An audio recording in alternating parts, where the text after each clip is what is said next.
जय हिंद to all my respected aspirants. On behalf of Goyla classes मैं आप सभी का स्वागत करता हूं। जैसे कि मैं आपको पॉलिटी के लेक्चर्स दे रहा हूं और आइए आज हम एक नया अध्याय, एक नया चैप्टर पढ़ने जा रहे हैं जो बहुत इम्पॉर्टेंट है।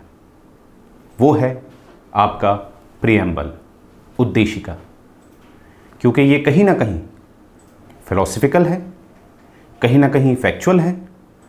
तो ये जो टॉपिक है आपके प्री के अलावा आपके मीन्स में भी काफ़ी काम आएगा और कहीं ना कहीं जो संविधान को बनाते समय जो संविधान सभा के जितने भी सदस्य थे उनकी क्या सोच थी, ये भी आपको जानने को मिलेगी। आइए शुरू करते हैं।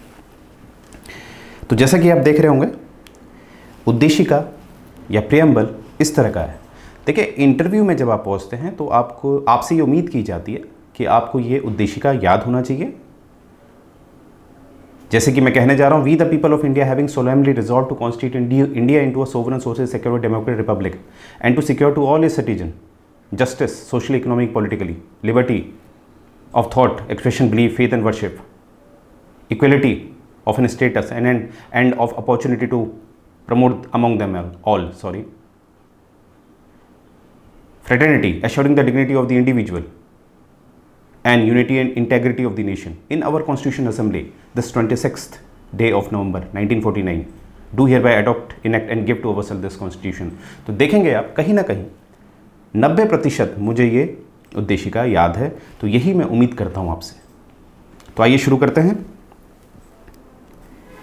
तो देखिए, जो ये उद्देशिका या प्रीएम्बल है, क्या किसी अन्य देश में भी ये पहले से अस्तित्व में थी, ऑलरेडी प्रिवेल कर रही थी? तो इसका उत्तर है जी हाँ। देखिए, सामने आपके दिख रहा होगा, जो अमेरिका का संविधान है, जो अमेरिकन कॉन्स्टिट्यूशन है, वो पहला था जिसका संविधान उद्देशिका, प्रीएम्बल से शुरू होता है। तो एग्जाम वाइज याद रखेंगे, वो पहला देश कौन सा था? वो है अमेरिका, जिसका संविधान उद्देशिका, प्रीएम्बल से शुरू होता है। राइट, नेक्स्ट देखते हैं। अब यही ट्रेंड काफ़ी देशों ने अपनाया है। तो काफ़ी देशों से हमारा कोई मतलब नहीं है, हमारा जो मतलब है वो भारत से है। तो ये आगे देखेंगे, many countries including India followed this practice. India ने भी अपना संविधान किससे शुरू किया है? उद्देशिका। देखिए, एक एमिनेंट पर्सनैलिटी थे जिनका नाम था एन.ए. पालकीवाला। ये आपको दिख रहा होगा, एन.ए. पालकीवाला। इन्होंने उद्देशिका को कहा कि ये एक identity card of the constitution है। क्या है? एक identity card of the constitution है। अब तात्पर्य क्या है? देखिए, आइडेंटिटी क्या होती है, आप मुझे बताइए। पहले आप आते हैं या आपकी आइडेंटिटी आती है? ऑब्वियस सी बात है, पहले आप आते हैं, उसके पश्चात आपकी एक आइडेंटिटी कार्ड बनाया जाता है। ओके, तो यही बात है कि जो संविधान पहले बना था, उसके बाद उद्देशिका बना। इसके पीछे ये कारण था कि कहीं ना कहीं उद्देशिका यानी कि प्रीएम्बल हर बात को कवर कर पाए, अपने आप पे सम्मिलित कर पाए हर बात को जो संविधान में बताई गई हैं। इसीलिए उद्देशिका संविधान के बाद आया। और ये बात याद रखेंगे एग्जाम वाइज कि एन.ए. पालकीवाला ने बोला है identity card of the constitution. किसने बोला है? एन.ए. पालकीवाला ने। ठीक है, पहले आप आते हैं, आइडेंटिटी आती है आपकी, आइडेंटिटी कार्ड आता है। तो पहले आप आते हैं, फिर आपका एक आइडेंटिटी कार्ड बनता है। आगे देखते हैं। जो preamble of the constitution is based on objective resolution. देखिए, इसमें क्या है? एक ऑब्जेक्टिव रेजोल्यूशन है कि हमारा क्या उद्देश्य था। ऑब्जेक्टिव मतलब होता है उद्देश्य, कि भारत कैसा बनेगा, कैसा होगा, ये बात इसमें कही गई है। और ये जो ऑब्जेक्टिव रेजोल्यूशन है, जो ये इसको हिंदी में प्रस्तावना कहते हैं, जो कि लेट पंडित जवाहरलाल नेहरू ने 13 दिसंबर 1946 को ये प्रस्तावना रखी थी संविधान सभा में, और जो कि 22 जनवरी 1947, आई रिपीट 22 जनवरी 1947 को पास हुआ। और ये कहीं ना कहीं हम कह सकते हैं कि ये जो ऑब्जेक्टिव रेजोल्यूशन है, यही जो इसका बड़ा रूप है, वो है आपकी उद्देशिका यानी कि प्रीएम्बल। यानी कि प्रेम्बल। याद रखेंगे जो ऑब्जेक्टिव रेजोल्यूशन है, जो प्रस्तावना है, वो आगे चल के क्या बनती है, उद्देशिका या प्रेम्बल। ये बात याद रखेंगे। ये भी याद रखेंगे ऑब्जेक्टिव रेजोल्यूशन किसने दिया है, वो दिया है पंडित जवाहरलाल नेहरू द्वारा। आगे देखते हैं कि आगे मैं आपको पढ़ाने वाला हूँ कि एक बहस छिड़ गई थी। ये समझ में नहीं आ पा रहा था कि ये जो उद्देशिका है ये संविधान का भाग है या नहीं है। इससे संबंधित कुछ केसेस हैं। जैसे सबसे पहला केस है एक बेरुबरी केस 1960 का। वहाँ पर माननीय सर्वोच्च न्यायालय ने ये बोला कि ये संविधान का भाग नहीं है। अगर ये संविधान का भाग नहीं है तो जो अनुच्छेद 368 यानी कि जो संविधान में कैसे संशोधन किया जाएगा उसका जो नियम देता है वो अनुच्छेद 368, आई रिपीट आर्टिकल 368 में बताया गया है। तो अगर उद्देशिका संविधान का भाग नहीं है तो उद्देशिका यानी कि प्रेम्बल में आप संशोधन नहीं कर सकते हैं। सो जैसा कि हमने देखा कि बेरुबरी केस में ये बताया गया है कि जो उद्देशिका है वो संविधान का भाग नहीं है। तो अगर भाग नहीं है तो जो 368 है उसमें कही गई बातें उद्देशिका यानी कि प्रेम्बल में लागू नहीं होंगी, राइट। परंतु केशवानंद भारती केस से ये बताया गया कि जो उद्देशिका है वो संविधान का भाग है, जिस कारण जो 368 में कही गई बातें हैं वो अब उद्देशिका में भी लागू होंगी, यानी कि उद्देशिका को भी संशोधित किया जा सकता है। तो इसी वजह से क्या होता है कि आपको पता होगा जो केशवानंद भारती केस है ये 1973 का है, 1973 का केस है, जिसमें ये आ गया है कि अब उद्देशिका किसका भाग है, संविधान का भाग है। तो इसी कारण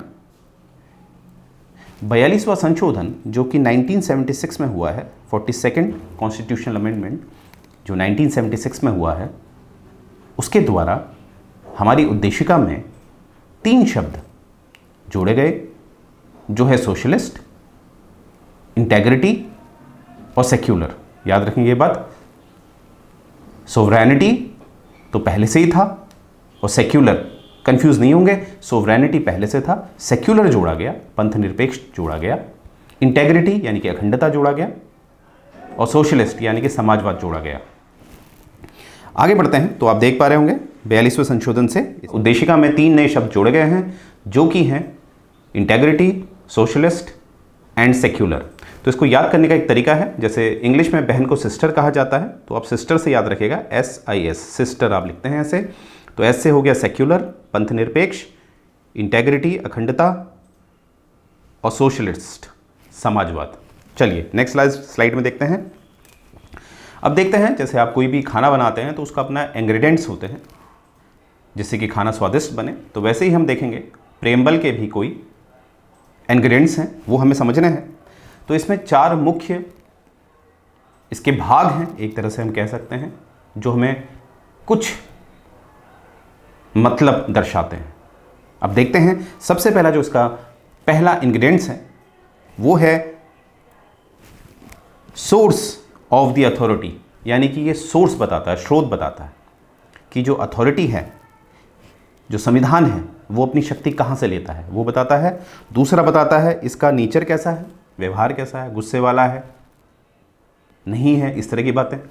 नेक्स्ट हम देखेंगे ऑब्जेक्टिव क्या है, यानी कि इसका उद्देश्य क्या है। और लास्ट देखेंगे इसका डेट ऑफ एडॉप्शन, यानी कि इसे कब ग्रहण किया गया। तो 4 बातें याद रखेंगे। सबसे पहला सोर्स बताता है ये संविधान का, दूसरा नेचर बताता है, तीसरा उद्देश्य बताता है, ऑब्जेक्टिव बताता है, और चौथा कब इसे एडॉप्ट किया गया। तो आइए शुरू करते हैं पहले से। जो सोर्स है संविधान का वो देखिए डायरेक्ट लिया जाता है from the people of India, Bharat के लोगों से ही इसका जो सोर्स है वो लिया जाता है। ये बात याद रखेंगे। इसलिए जो हमारा सर्वप्रिय संविधान है, जो सबसे ऊपर संविधान है, वो भी अपनी शक्ति कहाँ से लेता है, वो भारतीयों से लेता है, लोगों से लेता है, राइट। इसीलिए कहीं ना कहीं सारी की सारी शक्तियाँ कहाँ हैं, भारतीयों के पास है, राइट, लोगों के पास है। इसीलिए हम कहते हैं लोकतंत्र हमेशा जीवित रहेगा, लोकतंत्र को हटाया नहीं जा सकता, क्योंकि संविधान खुद अपनी जो शक्ति लेता है वो लोगों से लेता है, लोगों के माध्यम से लेता है।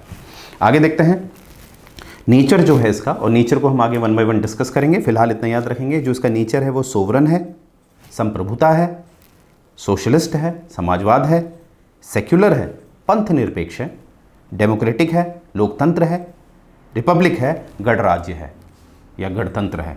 ये बात याद रखेंगे। आगे बढ़ेंगे। अब ऑब्जेक्टिव देख लेते हैं। ऑब्जेक्टिव क्या है इसके? इसमें जस्टिस देना है, न्याय की बात करेगा, ये हमेशा न्याय पे तत्पर रहेगा, लिबर्टी देगा, आज़ादी देगा, इक्वालिटी देगा, समानता देगा, फ्रेटर्निटी।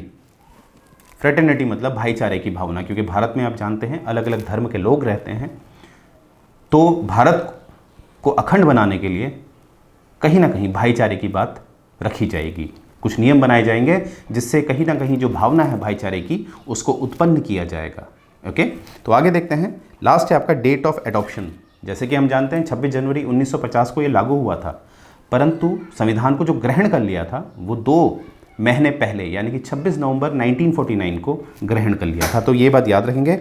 आइए अब शुरू करते हैं। सबसे पहले जो नेचर है संविधान का वो हम समझेंगे और इसके जो ऑब्जेक्टिव्स हैं वो हम नेक्स्ट वीडियो में समझेंगे। तो आज हम समझेंगे नेचर क्या है संविधान का। तो सबसे पहले हम देखेंगे सोवरन है, जो उद्देशिका बताती है वो बताती है सोवरेनिटी की बात करती है। सोवरेनिटी से हम क्या समझते हैं कि हम साधारण शब्दों में समझें तो हम समझते हैं चाहे मेरे अंदरूनी मामले हों, इंटरनल मैटर हों, चाहे मेरे बाहरी एक्सटर्नल मैटर हो, भारत आज़ाद है कोई भी फैसला लेने के लिए। भारत पूरी तरह आज़ाद है कोई भी फैसला लेने के लिए। इसको आप और बेहतर कैसे समझ सकते हैं? और बेहतर आप इसको ऐसे समझ सकते हैं जब मैं इसको थोड़ा विलोम बता दूं, आपको विलोम शब्द बताऊंगा, एक परिस्थिति ऐसी दूंगा जिससे आपको समझ में आए कि अगर सोवरन ना होता तो कैसा होता। तभी हमें समझ में आता है कि सोवरन क्या है। देखिए, अगर मैं बात करूं 1919 वाले अधिनियम की, इस अधिनियम को याद रखिएगा, मैं आपको पढ़ा चुका हूं, मेरा प्रीवियस वीडियोस आप देख लीजिएगा रिवीजन के लिए। तो 1919 में आप देखेंगे कि कहीं ना कहीं जो प्रांत थे, प्रोविंसेस थी, उनको आज़ादी दे दी गई थी कि अपने लेवल पे वो काम कर सकते थे, परंतु अंत में जो हस्ताक्षर होंगे, क्योंकि यहाँ पर आपने देखा था डायरकी आई गई थी। डायरकी आपको याद होगा कि ट्रांसफ़र और रिजर्व सब्जेक्ट थे। ट्रांसफ़र सब्जेक्ट में भारतीय आज़ाद थे कानून बनाने के लिए, परंतु जो अंत में हस्ताक्षर हैं वो किसके होंगे? वाइसरॉय के होंगे। तो देखिए, आज़ाद तो थे पर निर्भर थे ब्रिटिशर्स पे। अंत में वाइसरॉय के साइन चाहिए थे। तो आज़ाद तो थे पर निर्भर किस पर थे? वाइसरॉय पे। और सोवरेनिटी का मतलब होता है पूरी तरह आज़ादी। तो आज भारत को आप जानते हैं, संसद कोई कानून बनाएगा तो संसद ऐसा नहीं करता है कि वो जो विधेयक है या जो बिल है वो एक यूके की जो महारानी है, ब्रिटेन की जो महारानी है, उनके लिए वो विधेयक रिजर्व किया जाता है। ऐसा नहीं होता है, राइट? तो मुझे उम्मीद है अब आप समझ पाएंगे सोवरेनिटी का मतलब क्या होता है, कि कहीं ना कहीं पूरी तरह आज़ादी हो जाती है। ओके, तो आगे देखते हैं। ये मैं आपको पहले बता चुका हूँ, इंटरनल और एक्सटर्नल मैटर में आज़ादी है। भारत ऐसा देश है जो अंदरूनी या बाहरी कोई भी मुद्दे हो उसमें स्वतंत्र है फैसले लेने के लिए। आगे बढ़ते हैं। इसमें कहा है being a sovereign state India can either acquire a foreign territory और cede a part of territory in favour of foreign state. मतलब कहा यह जाता है भारत इतना स्वतंत्र है कि वो या तो अपना हिस्सा, भारत का अगर कोई क्षेत्र ऐसा है, किसी अन्य देश को दे सकता है, या किसी अन्य देश का हिस्सा अपने सीमा में समाहित यानी कि ले सकता है।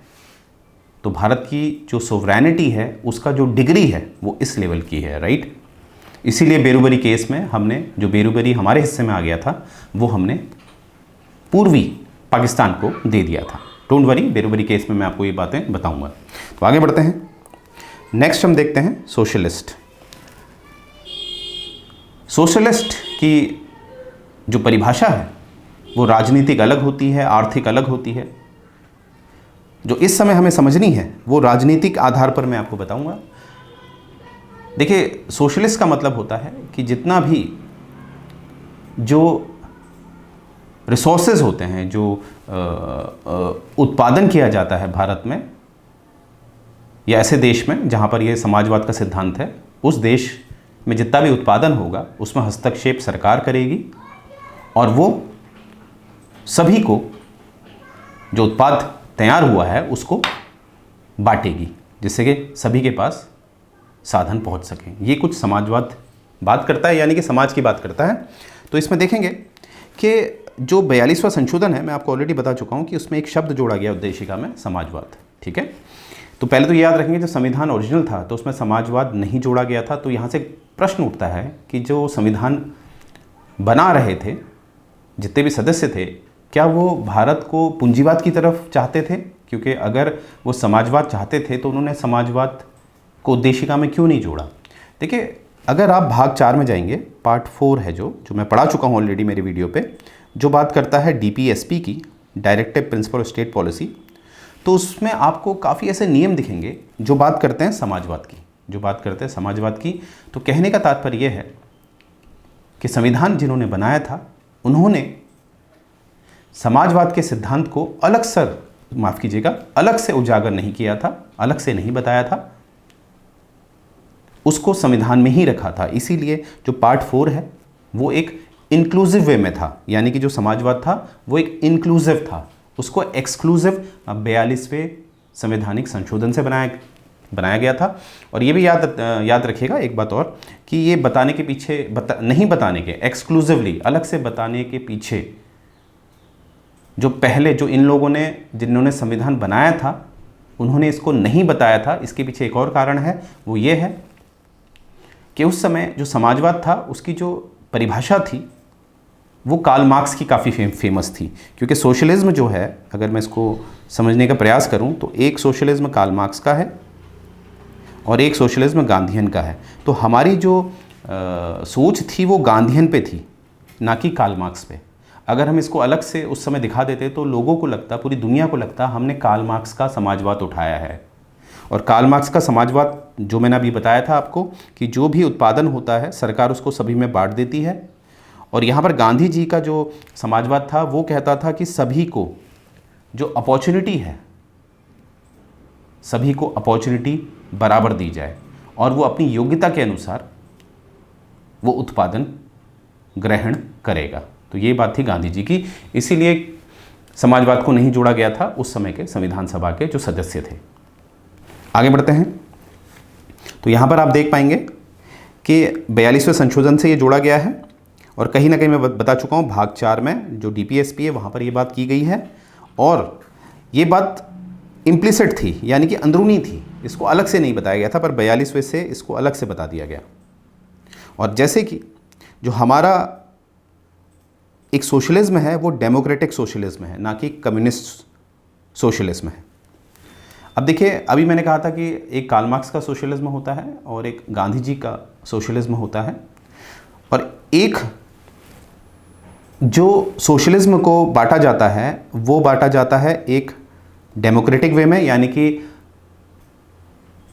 जो उत्पादन है वो लोग करेंगे, लोगों के पास शक्तियां होंगी, लोग जो हैं, भारतीय लोग जो हैं उनके पास शक्ति होगी। और एक है कम्युनिस्ट। कम्युनिस्ट का मतलब होता है, जिसे आप हिंदी में साम्यवाद कहते हैं, उसका मतलब होता है जितना भी वितरण होगा बकायदा लोग वहाँ के क्या करेंगे ये भी निर्धारण सरकार करती है। जैसे आज वर्तमान में जो चाइना है वो एक कम्युनिस्ट पार्टी है। तो साधारण से शब्दों में अगर मैं बोलूँ, जो सोशलिज्म है उसकी जो डिग्री है वो कम्युनिस्ट के मुकाबले थोड़ी कम है।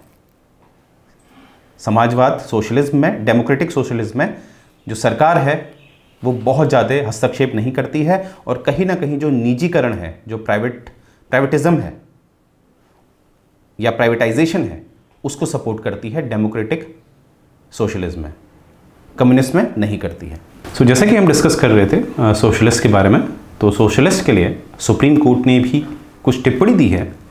तो ये सुप्रीम कोर्ट की जो टिप्पणी होती है वो जो भी देते हैं उसमें काफ़ी लॉजिक होता है, जो हमारे मेंस राइटिंग के लिए बहुत काम आता है। तो देखते हैं सुप्रीम कोर्ट ने क्या बोला है। सुप्रीम कोर्ट ने बोला है कि इंडियन जो सोशलिज्म है ये जो ब्लेंड है, ब्लेंड मतलब मिक्सिंग है, कुछ मार्क्सिज्म की, जो मार्क्सिज्म ने जो आइडियोलॉजी है उनकी उसका, और कुछ गांधीज्म की, यानी कि मार्क्स और गांधी जी की जो आइडियोलॉजी है उसको मिक्स करके जो निकला है वो जो समाजवाद है वो भारत में इस्तेमाल किया जाता है। तो जैसे कि मैंने आपको बताया था, जो मार्क्स की थी वो कहते थे कि सबको बांट दिया जाए, राज्य की जिम्मेदारी होगी, वो सभी को वो बांट देंगे। और गांधी जी कहते थे कि कहीं ना कहीं सबको एक समान अधिकार दिया जाए, यानी कि गांधी जी कहीं ना कहीं जो प्राइवेटाइजेशन है, जो निजीकरण है, उसको मना नहीं करते थे। इसीलिए भारत में आप देखते होंगे कि कहीं ना कहीं सरकारी एवं गैर सरकारी जो संस्थान हैं वो आपको दिखाई देते हैं, राइट। और आपको पता है कि जो एक इकोनॉमी पॉलिसी आई थी, इकोनॉमिक पॉलिसी ऑफ 1991, जिसमें एलपीजी आया था, एलपीजी कहते हैं हम इसे, लिबरलाइजेशन, प्राइवेटाइजेशन एंड ग्लोबलाइजेशन। असल में जो वैश्वीकरण हुआ, ग्लोबलाइजेशन हुआ, यानी कि हर देश ने दूसरे देश के लिए आयात निर्यात खोले। तो जब ये स्थिति उत्पन्न हुई 1991 से, तो कहीं ना कहीं एक मिक्स्ड इकोनॉमी का ट्रेंड हमें हर देश में दिखा, चाहे वो पूंजीवाद की आइडियोलॉजी पे जीता था, चाहे वो समाजवाद की आइडियोलॉजी में जीता था, चाहे वो साम्यवाद यानी कि कम्युनिज्म की आइडियोलॉजी में जीता था। तो हम इसमें समझेंगे कि वर्तमान में हर देश कहीं ना कहीं मिक्स्ड इकोनॉमी को अपनाता है। चलिए आगे देखते हैं। नेक्स्ट आपका जो नेचर है वो है सेक्युलर। सेक्युलर के बारे में याद रखिएगा कि हमारे भारत में इसको पंथ निरपेक्ष कहते हैं, पंथ निरपेक्ष, पंथ निरपेक्ष। जैसे कि मैंने आपको बताया था कि केशवानंद भारती केस से ये निर्धारित हो चुका था कि जो उद्देशिका है, जो प्रेम्बल है, वो भाग है संविधान का। तो यानी कि अब उद्देशिका में भी संशोधन किया जा सकता है। तत्पश्चात 3 वर्ष बाद यानी कि 1976 में, क्योंकि केशवानंद भारती केस 1973 का था जिसमें ये निर्णय आया था, तो 3 वर्ष पश्चात आफ्टर 3 इयर्स 42वें संशोधन द्वारा 3 शब्द जोड़े गए थे। मैंने आपको बताया था, सोशलिस्ट, सेक्युलर और इंटेग्रिटी। अब हम बात करेंगे सेक्युलर की, पंथ निरपेक्ष। देखिए ये जोड़ा गया था 42वें संशोधन से, जो मैंने आपको बताया था 1976। अब देखिए इसमें जो बात की जा रही है, जैसे एक आर्टिकल 25 to 28 की बात की जा रही है। आइए देखते हैं क्या है। देखिए प्रश्न है, जिन्होंने संविधान बनाया वो जो सदस्य थे, क्या वो नहीं चाहते थे भारत एक सेक्युलर यानी कि पंथ निरपेक्ष देश रहे? तो इसका उत्तर है वो पहले से चाहते थे। इसीलिए जो अनुच्छेद 25 से लेके अनुच्छेद 28 है, वहाँ पर आपको दिखेगा जो भारत के लोग हैं, जो भारतीय हैं, उनको स्वतंत्रता दी गई, वो इंडिपेंडेंट हैं कि वो किसी भी धर्म को मान सकते हैं, उसकी जो प्रथाएं हैं उसको फॉलो कर सकते हैं। तो याद रखेंगे अनुच्छेद 25 से 28। और अगर आप अनुच्छेद 1 में आते हैं, एक सेकंड, अनुच्छेद 1 में आते हैं तो 1 में आपको दिखेगा आर्टिकल 1 में क्या बताया गया, India that is Bharat shall be union of state. India that is Bharat यानी कि भारत को या तो इंडिया बोला गया है या उसको भारत बोला गया है, ना ही उसके आगे किसी धर्म को जोड़ा गया है। जैसे आप मिडिल ईस्ट की जो देश हैं उनको हम डायरेक्ट इस्लामिक कंट्री बोलते हैं, क्योंकि वो खुद अपने आगे इस्लामिक लिखती हैं, यानी कि अपने देश के आगे धर्म को जोड़ती हैं। पर भारत ने या तो अपने आप को इंडिया बोला है या भारत बोला है, और कोई भी धर्म को नहीं जोड़ा है। तो इससे हम क्या सीखें? इससे हम सीखें कि अगर मैं स्टेट की बात करूं, भारत की बात करूं, तो भारत का कोई भी धर्म नहीं है, भारत के लिए कोई भी धर्म नहीं है। और जो भारतीय हैं, जो लोग हैं यहाँ के, वो किसी भी धर्म को मानने के लिए उनको आज़ादी है। तो ये बात याद रखिएगा। तो यहाँ पर देखिए ये बात मैं आपको बता चुका हूँ, 42वां आर्टिकल 25 to 28। अब यहाँ पर एक बात उठाई गई है, ये एक पॉजिटिव कॉन्सेप्ट को अपनाता है। अब ये पॉजिटिव कॉन्सेप्ट क्या है सेक्युलरिज्म का? यानी कि सेक्युलरिज्म के 2 कॉन्सेप्ट हैं, नेगेटिव एंड पॉजिटिव। अब हम देखेंगे ये पॉजिटिव कॉन्सेप्ट क्या है। देखिए ऐसा है, जो ये शब्द सेक्युलर आया हुआ है, ये असल में पश्चिम से आया है, वेस्ट से आया है, जहाँ पर इसका एक मतलब होता था कि जो धर्म है, जो रिलीजन है, वो बिल्कुल अलग रखा जाएगा शासन प्रशासन से, एडमिनिस्ट्रेशन से, वो बिल्कुल अलग रखा जाएगा।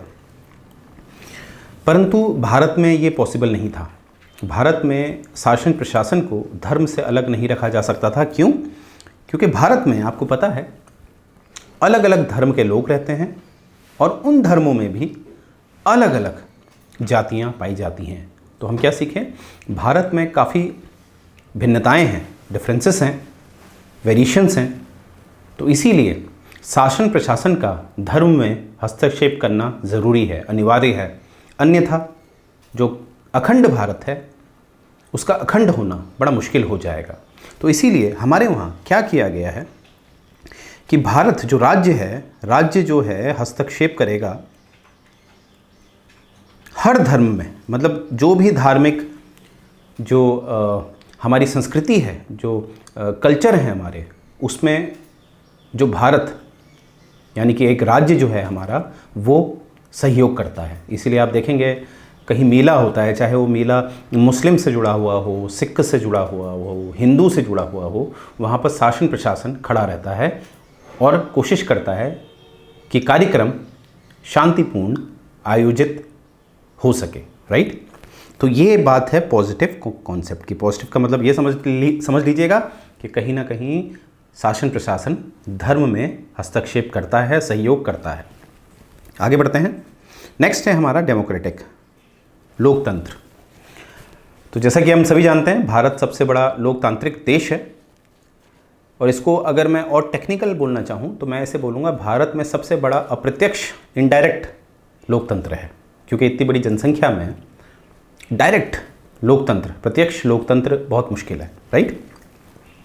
तो इसमें जो सिद्धांत है, जो डेमोक्रेसी, जो लोकतंत्र हमारा है, उसका जो आधार है वो है डॉक्ट्रिन ऑफ पॉपुलर सोवरेनिटी।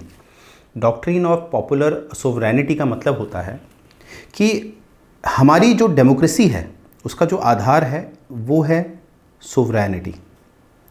और सोवरेनिटी आप जानते हैं, हालांकि मैं इसको पॉलिटिकल ऑप्शन में आपको इन डेप्थ बताऊंगा कि ऐसे आइडियोलॉजीज़ क्या होती हैं वगैरह वगैरह। फिलहाल इतना याद रखेंगे, सोवरेनिटी का मतलब होता है चाहे वो अंदरूनी मैटर हो, इंटरनल मैटर हो, चाहे वो बाहरी एक्सटर्नल मैटर हो, उसमें आप मतलब एक राज्य फ्री है किसी भी निर्णय को लेने के लिए, वो स्वतंत्र है। तो इसीलिए हमारी जो लोकतंत्र का जो आधार है वो सोवरेनिटी है। आगे बढ़ते हैं, यानी कि जो लोकतंत्र कर सकते हैं वो बिल्कुल किसी भी बाहरी या अंदरूनी मुद्दे पे कर सकते हैं। इसीलिए जो संसद है, जो सांसद हैं आपके, सांसद आप ही तो चुनते हैं, आम लोगों द्वारा सांसद चुने जाते हैं, और सांसद चाहे वो एक्सटर्नल मैटर हो या इंटरनल मैटर हो, उसमें कानून बना सकते हैं, राइट। नेक्स्ट हम देखेंगे, जो लोकतंत्र होता है वो दो तरह का होता है। देखिए, उससे पहले यह है कि supreme power by the people, मैंने बता दिया है, आप ही लोग चुनते हैं सांसद, केंद्र की बात हो, और राज्य विधायक। उसके बाद खासकर सांसदों की बात की जाए कि वो पूरी तरह स्वतंत्र होते हैं, यानी कि बाहरी मुद्दों में भी वो कानून बना सकते हैं। जो विधायक होते हैं वो उतना नहीं बना सकते, राइट। आगे बढ़ते हैं। तो लोकतंत्र जो होता है उसको दो भागों में बांटा गया है, डायरेक्ट और इनडायरेक्ट, प्रत्यक्ष और अप्रत्यक्ष। और जैसा कि मैं आपको बता चुका हूँ, जब जनसंख्या कम हो तो वहाँ पर प्रत्यक्ष रूप से हर व्यक्ति को शामिल किया जा सकता है। विधायक बनाने माफ़ कीजिएगा, जो हमारे बिल होते हैं उसको कानून बनाने में हर व्यक्ति को शामिल किया जा सकता है अगर जनसंख्या कम है। परंतु भारत जैसा देश जहाँ 130 करोड़ की जनसंख्या है, वहाँ पर हर व्यक्ति को कानून बनाने की प्रक्रिया में शामिल करना बड़ा मुश्किल और बड़ा कॉस्टली हो सकता है, राइट।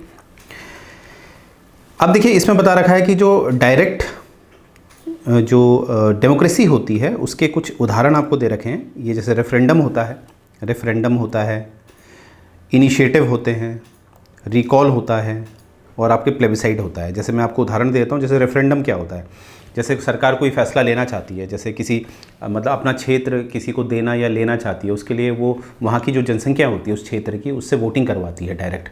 और जो फैसला आता है वो बहुमत के हिसाब से आता है। फैसला कैसे आता है? बहुमत, 50% + 1। अब जैसे कि रिकॉल है आपका, रिकॉल में क्या होता है, सरकार ने कोई फैसला ले लिया है तो आम जनता क्या करती है कि एक अपने लेवल पे वोटिंग कराती है और उस फैसले को बहुमत के आधार पर उस फैसले को वापस लेने के लिए कहती है सरकार से। तो ये चीज़ याद रखिएगा, हालांकि इन्हें हम आगे पढ़ने वाले हैं, डोंट वरी, बस इतना याद रखिएगा, ये उदाहरण याद रखिएगा, ये डायरेक्ट डेमोक्रेसी के उदाहरण होते हैं। ओके, भारत में ये आपको नहीं दिखते हैं क्योंकि भारत में मैंने पहले भी बताया था अप्रत्यक्ष लोकतंत्र है, इनडायरेक्ट डेमोक्रेसी। आगे देखते हैं, जो इनडायरेक्ट डेमोक्रेसी है वो किस नाम से कहलाई जाती है? Representative democracy. प्रतिनिधित्व जो लोकतंत्र होता है, रिप्रेजेंटेटिव डेमोक्रेसी जो होता है, वो कहीं ना कहीं एक नाम है किसका? अप्रत्यक्ष डेमोक्रेसी का। और ये जो रिप्रेजेंटेटिव डेमोक्रेसी है ये दो तरह की होती है, मैं लिख देता हूँ। रिप्रेजेंटेटिव जो डेमोक्रेसी है, जो अप्रत्यक्ष डेमोक्रेसी है, ये दो तरह की होती है। एक होती है प्रेसिडेंशियल, एक होती है पार्लियामेंट्री। एक संसदीय प्रणाली होती है और एक राष्ट्रपति, ठीक है। तो भारत में जो होता है वो पार्लियामेंट, संसदीय प्रणाली को अपनाया गया है। और जो यूएसए है, यूएसए में आपका प्रेसिडेंशियल फॉर्म ऑफ डेमोक्रेसी है। आई रिपीट, यूएसए में आपका प्रेसिडेंशियल फॉर्म ऑफ डेमोक्रेसी है और भारत में जो ब्रिटेन है, ब्रिटेन की तरह पार्लियामेंट्री फॉर्म ऑफ डेमोक्रेसी को अपनाया गया है। आगे बढ़ते हैं। आगे क्या है, जो इंडियन कॉन्स्टिट्यूशन है, जो हमारी जो रिप्रेजेंटेटिव पार्लियामेंट्री डेमोक्रेसी है जो हमने ब्रिटेन से ली है, ये है, इसमें क्या होता है, इसमें क्या होता है कि एग्जीक्यूटिव्स जो होते हैं वो रिस्पॉन्सिबल होते हैं लेजिस्लेचर के लिए। यानी कि जो एक एग्जीक्यूटिव का मैं एग्जांपल आपको दे देता हूँ। जैसे एक मंत्री होता है, देखिए एक मंत्री को मैंने क्यों लिया है, क्योंकि जो मंत्री होता है या तो वो विधायक होगा अगर राज्य की बात होगी, या वो सांसद होगा अगर केंद्र की बात होगी। तो यहाँ पर से एक लाइन याद रखिएगा, मंत्री बनने के लिए आपको सांसद, अगर मैं केंद्र की बात करूँ, सांसद होना अनिवार्य है। सांसद होने के लिए आपको मंत्री होना अनिवार्य नहीं है। आई रिपीट, मंत्री होने के लिए आपको सांसद होना अनिवार्य है, सांसद होने के लिए आपको मंत्री होना अनिवार्य नहीं है। तो यहाँ से मैं क्या समझाना चाह रहा हूँ आपको कि जैसे जो हमारा, जैसे उदाहरण के तौर पर मैं अगर लोकसभा को लूँ, लोकसभा में आपको पता होगा 545 सदस्य हैं। और अगर मैं मानता हूँ इस समय एक काल्पनिक उदाहरण है, बीजेपी के पास मान लीजिए 400 सीटें हैं और कांग्रेस के पास मान लीजिए 145 सीटें हैं, ठीक है। तो यानी कि जो सरकार बनेगी वो बीजेपी की बनेगी, ठीक है। और इसमें से भी जो मंत्री बनेंगे वो मान लेते हैं 40 बन गए हैं। मंत्री कितने बन गए हैं? 40। अब ये जो 40 मंत्री हैं, ये जो 40 मंत्री हैं, ये पूरे के पूरे ये जो 40 मंत्री हैं, ये पूरे के पूरे जो 545 जो सांसद हैं उनके लिए जवाबदेही होंगे। यानी कि मंत्री जो भी काम करेंगे वो जवाब किसको देंगे? ये 545 जो सांसद हैं उनको, क्योंकि इन सांसदों को किसने चुना है? इन सांसदों को चुना है आम जनता ने। किसने चुना? आम जनता में। तो कहीं ना कहीं आप क्या समझ पा रहे हैं, जो मंत्री हैं, जो एग्जीक्यूटिव हैं, मंत्री एग्जीक्यूटिव में आते हैं और जो सांसद हैं वो विधायिका लेजिस्लेटिव में आते हैं। तो जो मंत्री है ये जवाबदेही किसको देता है? एग्जीक्यूटिव किसको जवाबदेही दे रहा है? लेजिस्लेटिव को। और लेजिस्लेटिव किसके द्वारा चुने जाते हैं? आम लोगों को। तो कहीं ना कहीं वो आम लोगों को ही जवाब दे रहा है। चलिए आगे बढ़ते हैं। तो यहाँ पर आपको समझ में आ गया है कि executives responsible to the legislature, जो भी वो पॉलिसीज़ बनाते हैं, एक्शन करते हैं। अब हम बात करेंगे यूनिवर्सल एडल्ट फ्रेंचाइजे। देखिए लोकतंत्र में यूनिवर्सल एडल्ट फ्रेंचाइजे होता है, मतलब लोकतंत्र का मतलब है जितने ज़्यादा मात्रा में लोगों को जोड़ा जा सके कानून बनाने की प्रक्रिया में, या जो भी देश फैसले लेता है उसमें जितने ज़्यादा लोग जुड़ सके। तो हमारे वहाँ आपको पता है यूनिवर्सल है और एडल्ट फ्रेंचाइज है। इसका मतलब है 18 वर्ष या उससे ज़्यादा का कोई भी व्यक्ति, चाहे वो अमीर है, गरीब है, चाहे आदमी है, औरत है, वो योग्य होता है वोट करने के लिए, ठीक है। तो इसी को कहते हैं यूनिवर्सल एडल्ट फ्रेंचाइज है। तो यहीं पर एक बात याद रखेगा, पहले ये जो एज थी ये 21 वर्ष थी और ये 61वां संशोधन, याद रखेंगे 61वां संशोधन से ये 18 वर्ष कर दी गई है। तो कोशिश ये की गई है बहुत लोगों को और जोड़ दिया जाए। लोकतंत्र में लोगों का ही तंत्र होना चाहिए और लोगों की मात्रा अधिक से अधिक होनी चाहिए जितनी जायज़ है, राइट। आगे बढ़ते हैं। पीरियोडिकल इलेक्शन होते हैं इसमें, यानी कि जैसे कि आप देखते होंगे लोकसभा या जो विधानसभा है वहाँ पर हर 5 वर्ष में इलेक्शन होते हैं। इसलिए होते हैं कि तानाशाही ना बन जाए, एक ही व्यक्ति शासन ना करे, जो विपक्ष में बैठे लोग हैं उनको भी मौका मिले, जो भी वो आरोप लगाते हैं सरकार पर, 5 वर्ष बाद दोबारा चुनाव हो, कहीं ना कहीं हो सके तो उनको भी मौका मिले। तो इस तरह किसी एक व्यक्ति या एक पार्टी के हाथ में पूरी सत्ता ना आ जाए, तो इसीलिए 5 वर्ष बाद इलेक्शन करवाए जाते हैं। तो आगे देखते हैं रूल ऑफ लॉ। ये रूल ऑफ लॉ क्या होता है? ये अपने में ही एक आइडियोलॉजी है, एक सिद्धांत है। अभी फ़िलहाल इतना याद रखेंगे, जो रूल ऑफ लॉ है इसका मतलब है जो रूल होगा वो लॉ का ही होगा। यानी कि जो नैतिकता है उसको ये जीवित रखता है। कभी भी जो, देखिए इसको साधारण से समझिए, जैसे कि जो कानून बनाए जाते हैं वो केंद्र स्तर पर संसद द्वारा बनाए जाते हैं, राज्य स्तर पर जो वहाँ की विधानमंडल है उसके द्वारा बनाए जाते हैं। और जब वो बनाए जाते हैं तो ये माना जाता है कि ये जो कानून बने हैं ये एक बहुमत के द्वारा बने हैं, और जो भी कानून बना है अब जो शासन है उसी कानून का होगा, उसी कानून के दायरे में हर व्यक्ति कार्य करेगा। तो इसी को रूल ऑफ लॉ कहा गया है। आगे देखते हैं, इंडिपेंडेंस ऑफ जुडिशरी। जो न्यायपालिका है उसको स्वतंत्र रखा गया है। कैसे रखा गया है स्वतंत्र? क्योंकि उसका जो न्यायपालिका के जो भी खर्चे हैं वो एक संचित निधि, कंसोलिडेटेड फंड ऑफ इंडिया, यानी कि सीधे संविधान में दर्शाए गए हैं। उनकी नियुक्तियां संविधान में कौन करेगा, क्या करेगा, वो दर्शाया गया है। उनको अगर उनके पद से निष्कासित यानी कि टर्मिनेट भी किया जाता है, वो भी बात संविधान में बताई गई है। तो यानी कि जो न्यायपालिका है वो अपनी शक्तियाँ प्रत्यक्ष रूप से डायरेक्ट वे में संविधान से लेती हैं। तो वो सरकार यानी कि जो कार्यपालिका है या जो विधायिका है उन सब से स्वतंत्र है और निष्पक्ष होकर वो फैसले ले सकती है, लोकतंत्र को जीवित रख सकती है। आगे देखेंगे, एब्सेंस ऑफ डिस्क्रिमिनेशन।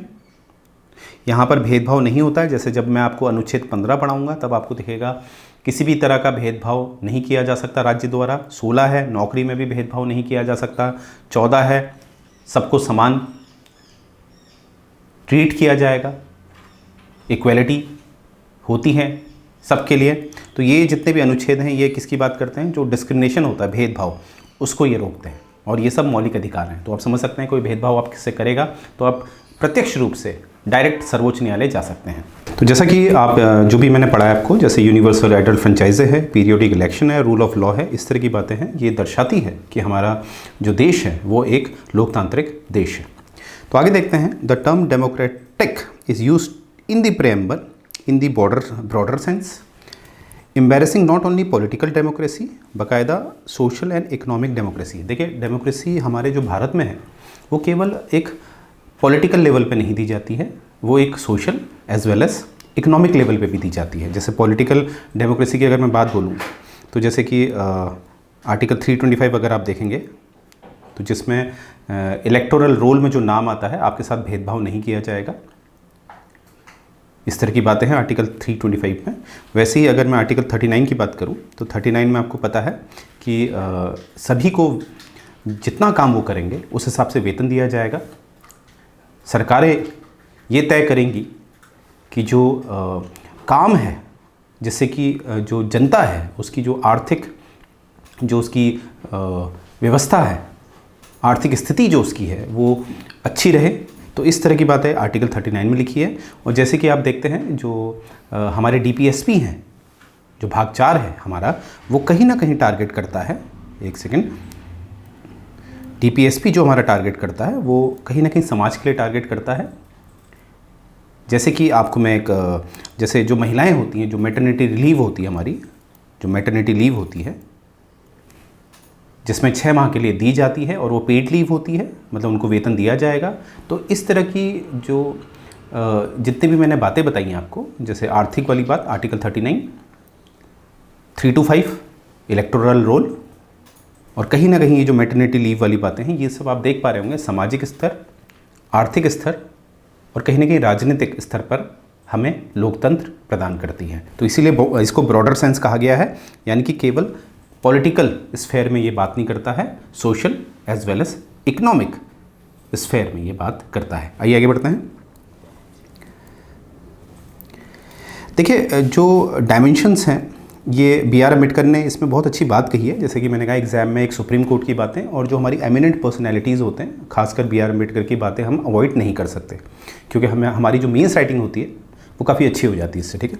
तो B.R. अम्बेडकर ने स्ट्रेस किया था, जोर दिया था, एक स्पीच उन्होंने दी थी संविधान सभा में 25 नवंबर 1949 को। ये डेट आपको याद रखने की ज़रूरत नहीं है फिर भी, कि जो पॉलिटिकल डेमोक्रेसी होती है, रुकिएगा, ये जो पॉलिटिकल डेमोक्रेसी होती है can not last unless there lies a base in social democracy. यानी कि पॉलिटिकल डेमोक्रेसी तब तक जीवित नहीं रह सकती है जब तक आप सोशल डेमोक्रेसी नहीं देंगे, ठीक है। आगे कहते हैं, what does social democracy means. अब सोशल डेमोक्रेसी का क्या मतलब है?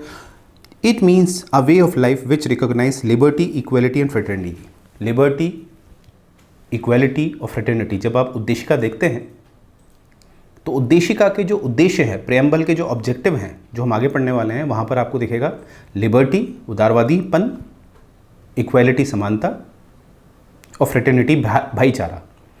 तो ये जो उद्देश्य हैं, इसके बिना कहीं ना कहीं जो सोशल डेमोक्रेसी है वो आ ही नहीं सकती, और सोशल डेमोक्रेसी नहीं आएगी तो पॉलिटिकल डेमोक्रेसी नहीं आएगी। ये बात याद रखेंगे। तो सिंपल से हम क्या सीखें कि कहीं ना कहीं पॉलिटिकल डेमोक्रेसी लाने के लिए सोशल डेमोक्रेसी होनी चाहिए, और सोशल डेमोक्रेसी आती है 3 उद्देश्यों से: लिबर्टी, इक्वलिटी और फ्रेटर्निटी। द प्रिंसिपल, जो सिद्धांत हैं लिबर्टी, इक्वलिटी और फ्रेटर्निटी के, उनको कभी भी हम अलग से नहीं ट्रीट कर सकते। यानी कि हम ऐसा नहीं कर सकते कि लिबर्टी को ले लें, इक्वलिटी और फ्रेटर्निटी को छोड़ दें, या इक्वलिटी को ले लें, लिबर्टी और फ्रेटर्निटी को छोड़ दें। यानी कि ये तीनों ट्रिनिटी है, ये तीनों एक साथ काम करती हैं, तभी आती है सोशल डेमोक्रेसी, तभी आती है पॉलिटिकल डेमोक्रेसी। तो यहीं पर ये बात कर रहे हैं, they form a Trinity, union of Trinity. आके अगर हम इनमें से किसी को भी अलग करेंगे, डिवोर्स मतलब अलग करना, इन तीनों को अगर अलग करेंगे तो फिर कोई फ़ायदा नहीं है, कोई फ़ायदा नहीं है। तो सोशल डेमोक्रेसी आ ही नहीं सकती। चलिए आगे बढ़ते हैं। तो इसमें ये कह रहे हैं कि आगे जो हमें सीधे समझना है कि without equality liberty would produce the supremacy of the few over many. यानी कि अगर समानता नहीं है, देखिए समानता अगर ना दी जाए और खाली लिबर्टी दे दी जाए तो होगा क्या? जो अमीर है वो बहुत अमीर बन जाएगा और जो गरीब है वो बहुत गरीब हो जाएगा। और यहीं पर उल्टा अगर कर दिया जाए कि समानता हो और लिबर्टी ना हो, तो उसमें क्या होगा? जो हमारा इन्वेंशंस होते हैं, क्योंकि जो इंटेलेक्चुअल माइंड काम करता है वो तभी करता है जब उसको उस हिसाब से उसको प्रॉफिट दिया जाए, तभी वो काम करेगा और तभी इन्वेंशंस होंगे।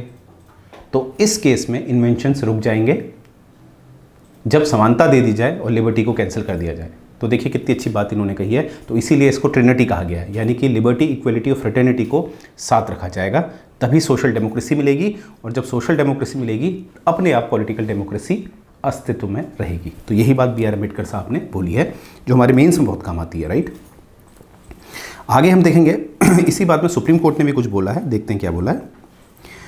1997 में इन्होंने कहा है कि the constitution envisions to establish a egalitarian society order rendered to every citizen economic, political, justice and economic democracy of the Bharat Republic. देखिए egalitarian मतलब होता है जिसमें सबको इक्वली ट्रीट किया जाता है, इक्वली ट्रीट किया जाता है। तो इसमें कहा जा रहा है कि जो संविधान है वो ज़्यादा फोकस करता है सभी को समान ट्रीट करने के लिए। इसीलिए आप देख पा रहे होंगे अनुच्छेद 14 है हमारे पास, जिसमें समानता की बात की जाती है। कानून के समक्ष सभी व्यक्ति समान है, ठीक है। तो ये बात इन्होंने बोली है। आगे देखते हैं। अब नेक्स्ट हमारा जो नेचर है वो है रिपब्लिक, गणतंत्र। अब देखते हैं, जैसे कि मैं पहले ही बता चुका हूँ, भारत जो आज़ाद हुआ था वो हुआ था 15 अगस्त 1947 को, हम अच्छी तरह जानते हैं। परंतु याद रखेंगे वो सोवरन नहीं हुआ था, संप्रभुता उसे हासिल नहीं हुई थी। संप्रभुता हासिल हुई थी उसे 26 जनवरी 1950 को, और उसी दिन वो एक गणतंत्र भी बना था। गणतंत्र की जो परिभाषा होती है आमतौर पर उसे कहा जाता है कि उस देश का जो मुखिया होता है, जैसे हमारे वहाँ जो प्रेसिडेंट होते हैं, वो एक निर्वाचित व्यक्ति होता है, इलेक्टेड बॉडी होता है, यानी कि राजा का बेटा राजा नहीं होता है। रिपब्लिक का जो विलोम शब्द होता है वो मोनार्क होता है। वो क्या होता है? मोनार्क।